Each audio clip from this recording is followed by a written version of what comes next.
ইতিপূর্বে ED CBI এর হাতে যে সমস্ত মামলা আছে গরু পাচার, কয়লা পাচার, বালি চুরি, শিক্ষক নিয়োগের দুর্নীতি, একাধিক বিষয়ে, সেই বিষয়ে যদি সদার্থক ভূমিকা নিত তাহলে আজকে আর এই সিআইডি গিয়েছে এটা ব্রেকিং করতে লাগতো না। শুধুমাত্র জনমানুষে এটা দেখানো হবে যে বর্তমান রাজ্য সরকার বিশাল ব্যবস্থা নিচ্ছে, এই করছে সেই করছে, সিবিআই পাঠিয়ে দিয়েছে। এর থেকে বেশি কিছু দেখছি না আমি। সেই কোনো না কোনো জায়গায় একটা টপ লেভেলের সেটিং এর গন্ধ পাচ্ছি। কারণ কালীঘাটের কাকুর ভয়েস টেস্ট এখনো পাবলিশ হলো না। মামলাটা ছিল সেন্ট্রাল এজেন্সির হাতে। তখন কিন্তু শুভেন্দু বাবুর, যে বর্তমান রাজ্যের মুখ্যমন্ত্রীর, বিগত দিনে তিনি লিডার অফ অপোজিশন ছিলেন, একটাও শব্দ খরচ করতে শুনিনি। সুতরাং এই সিআইডি পার্টি যে বেশ কিছু হয়ে যাবে এটা আমি বিশ্বাস করতে পারছি না।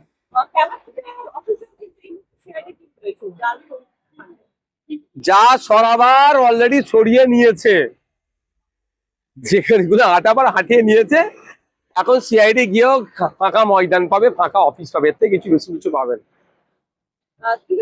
একাধিক সাংসদ গতকাল তারা মানে সাংসদ তারা চলে গেলেন, দেখুন, তৃণমূল কংগ্রেস যে পাপটা করেছে সে পাপের ভাগিদারি তাদেরকে এখন হতে হবে, পাপের অভিশাপটা পড়ছে। কারণ পঞ্চায়েতের কথা যদি আমি বলি, সামান্য একটা পঞ্চায়েতের সদস্য বিরোধী হওয়ার জন্য তাকে কাজ না দেওয়া, তারপরে প্রেশার ক্রিয়েট করা, তাকে অফার করা, তখনও যখন সে শুনছে না তাকে মিথ্যা মামলা দিয়ে তাকে তৃণমূলে জয়েন করা, এই ধরনের ঘটনা ঘটেছে। সিলদার সে কাউন্সিলরটা তাকে লাস্টটা খুন পর্যন্ত করে দিল, কারণ তাকে শাসকে আসতে হবে, তৃণমূলে জয়েন করতে হবে, সরি ঝালদার। তো আজকে সেই দিন দেখতে হচ্ছে তৃণমূলকে তাদের সুপ্রিমোর নির্দেশ তারা মানছে না, মানে কি পাপ করেছিল এখন সেটা ফল ভুগতে হচ্ছে। তবে যারা ছেড়ে যাচ্ছেন সাধারণ মানুষ কিন্তু আপনাদেরকে ক্ষমা করবে না। বিজেপিকে যেভাবে বকলমে সহযোগিতা করছে দেখছিলাম, বিভিন্ন চ্যালেঞ্জ চালাচ্ছে যে আজকের ডেটে 300-র অধিক বিজেপির এমপি হয়ে যাচ্ছে, মানে বকলমে তাহলে বিজেপিকে যারা সাপোর্ট করছে ধর্মনিরপেক্ষ মানুষের ভোট নিয়ে, সে মুর্শিদাবাদের 3 এমপি থেকে শুরু করে, ঘাটাল থেকে শুরু করে, মথুরাপুর থেকে শুরু করে রাজ্যের বিভিন্ন প্রান্তের ধর্মনিরপেক্ষ ভোট নিয়ে বিজেপিকে আটকানোর জন্য যারা ভোট দিয়েছিল, সেই ভোটে জিতার পরেও যারা বিজেপিকে সহযোগিতা করছে, মানুষ কিন্তু ক্ষমা করবে না। এর জবাব গণতান্ত্রিক প্রক্রিয়ায় মানুষই দেবে।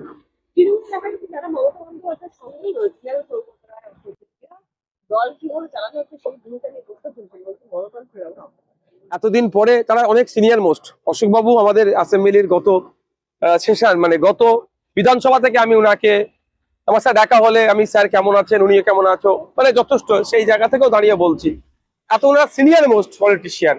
এখন মনে পড়ছে এগুলো একটা সরকার পরিবর্তন হয়ে যাবার পরে? ওনাদের তো 17তম বিধানসভা যখন চলছিল তখন কথা বলা দরকার ছিল অন্তত, যে এইভাবে চলতে পারা যায় না, দলে গঠন তো গণতন্ত্র নয়।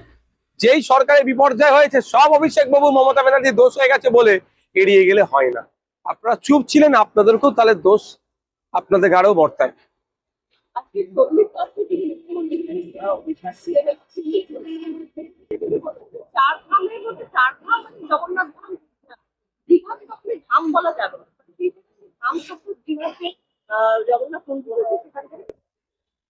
আমি এটা যখন দীঘায় জগন্নাথ ধাম বা কালচারাল সেন্টার তৈরি করতে চাইছিল, আমি কথা বলেছিলাম, তখন সম্বিত পাত্র মহাশয় এটা মনে হচ্ছিল ঘুমাচ্ছিল। আমি বলেছিলাম প্রত্যেকটা ধর্মস্থানের আলাদা আলাদা গুরুত্ব আছে, সেই গুরুত্বটা কোনোভাবে নষ্ট করা যায় না। কালকে এইভাবে আমি বলেছিলাম, কালকে মমতা ব্যানার্জি যদি বলে গরিব মানুষদের জন্য একটা মক্কা শরীফ এখানে বানিয়ে দেবো, হজ করতে গরিবরা যেতে পারছে না, এখানে করবে হজ, এটা যেমন মেনে নেওয়া যাবে না, ঠিক উড়িষ্যার জগন্নাথ মন্দিরের যে ঐতিহ্য সেটাকে এইটা করার জন্য সেটা খরচ হচ্ছে, এটাকে আমি মানি না। মানে এটা বন্ধ করা দরকার। আমি অনেক আগে বলেছিলাম বিষয়, এখন দেখার বিষয় সেটা কি হয়।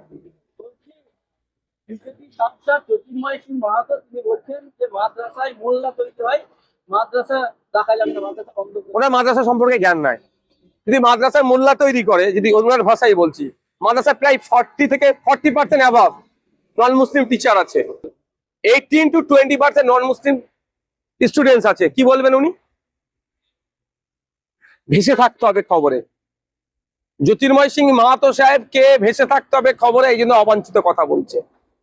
কারো দয়াতে চলে না মাদ্রাসা, আর্টিকেল 30 কে সামনে রেখে মাদ্রাসা চলে। সুতরাং আমি অনুরোধ করব, এই মাদ্রাসা সম্পর্কে বাজে মন্তব্য করার আগে আপনারা চারবার ভাববেন, ইতিহাস দেখবেন। ঠাকুর বাড়ির ইতিহাস, একটা সময় তাকে শিক্ষা প্রতিষ্ঠানে পড়তে দেওয়া হয়নি, সে মাদ্রাসা থেকে তিনি শিক্ষা অর্জন করেছে।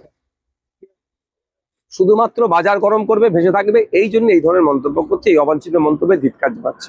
রাজ্যের উপমুখ্যমন্ত্রী অগ্নিমিত্রাপাল তিনিও বলছেন মাদ্রাসা থেকে ইঞ্জিনিয়ার ডাক্তার হয় না। আমার রাজ্যের উপমুখ্যমন্ত্রী আছে বলে আমার জানা নাই। উনি একটা দপ্তরের মন্ত্রী, এর আগেও বলেছিল এই কথা, আমি আবারও বলছি, লিস্ট করতে বলুন ওনাকে, আমি শয়ে শয়ে ওনাকে উদাহরণ দিয়ে দেবো। ইঞ্জিনিয়ার হয়েছে, ডক্টর হচ্ছে, আইপিএস হয়েছে, বিসিএস হয়েছে, মাদ্রাসা পড়া, আমি দিয়ে দেবো। আর দ্বিতীয় কথা বলবো, ওনার এত বুকে ব্যথা কেন? ওনাকে প্রশ্ন করুন, কাশ্মীরে বৈষ্ণব দেবীর ট্রাস্টের মাধ্যমে যে মেডিকেল কলেজটা চলতো, 50টা সিটের মধ্যে সম্ভবত 46 জন কাশ্মীরের মুসলিম, ধর্মীয় পরিচয়, আমি কোনোদিন ধর্মীয় পরিচয় নিয়ে কথা বলি না, কিন্তু বলতে আজকে বাধ্য হচ্ছি, 46 জন মুসলিম ছেলে নিট পাস করে সেখানে সুযোগ পেয়েছিল। ওই 46 জন মুসলিম ছেলে ডক্টর হচ্ছে কেন? ওই বৈষ্ণব দেবীর ট্রাস্টের মাধ্যমে চলছে, সেই জন্য ওই শিক্ষা প্রতিষ্ঠানের সার্টিফিকেটটাই বাতিল করেছে বিজেপি সরকার। এরা মুসলমানদের নিয়ে ভাবছে।